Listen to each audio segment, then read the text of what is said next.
കേരള സർവകലാശാല രജിസ്ട്രാറായ doctor K S അനിൽകുമാറിന് തുടരാമെന്നുള്ളതാണല്ലേ. കാരണം suspension നടപടി റദ്ദാക്കിയ സിൻഡിക്കേറ്റ് തീരുമാനത്തിൽ ഹൈക്കോടതി ഇടപെട്ടിട്ടില്ല എന്നുള്ളതാണ് ഏറ്റവും പ്രധാനപ്പെട്ട ഒരു വാർത്ത.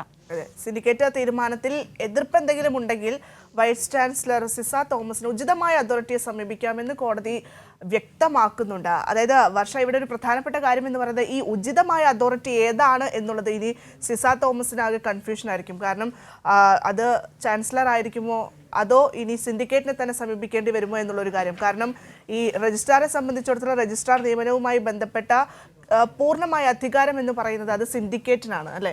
അപ്പോൾ ഏത് തരത്തിലായിരിക്കും എന്നുള്ള ഒരു കാര്യം കൂടിയുണ്ട്. ഒപ്പം തന്നെ ഇന്നിപ്പോൾ ഗവർണർക്ക് ഒരു കത്ത് നൽകുന്ന ഒരു സാഹചര്യമൊക്കെ ഉണ്ടായിട്ടുണ്ട് ഈ സിസ തോമസിന്റെ ഭാഗത്ത് നിന്ന്. അങ്ങനെ ഡോക്ടർ കെ എസ് അനിൽകുമാർ സമർപ്പിച്ച ഹർജി ഹൈക്കോടതി ഇന്ന് തീർപ്പാക്കിയിട്ടുണ്ട്. ഭദ്ര പറഞ്ഞതുപോലെ തന്നെ ഏറ്റവും പ്രധാനപ്പെട്ട ചില നാടകീയ രംഗങ്ങളൊക്കെ ആയിരുന്നു ഇന്ന് നടന്നത്. അപ്പോൾ ആ റിപ്പോർട്ട് സമഗ്രമായി പരിശോധിച്ചു വരാം അല്ലേ.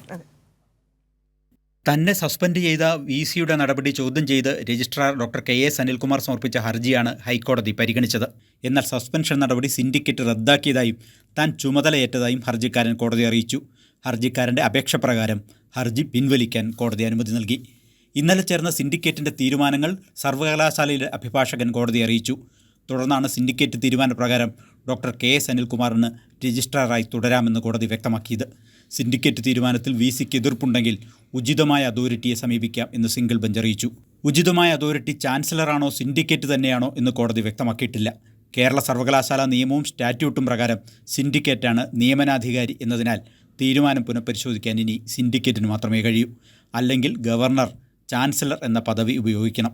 ഗവർണർ അതിന് മുതിർന്നാൽ തുടർ നിയമ പോരാട്ടത്തിന് വഴി തുറക്കും. ഏതായാലും ഇന്നത്തെ ഹൈക്കോടതി വിധി ഗവർണർക്കും ഗവർണറുടെ നോമിനികളായ മോഹനൻ കുന്നുമ്മലിനും സിസ തോമസിനും അവരെ നിയന്ത്രിക്കുന്ന സംഘപരിവാർ കേന്ദ്രങ്ങൾക്കും തിരിച്ചടിയായി. കൈരളി ന്യൂസ്, കൊച്ചി.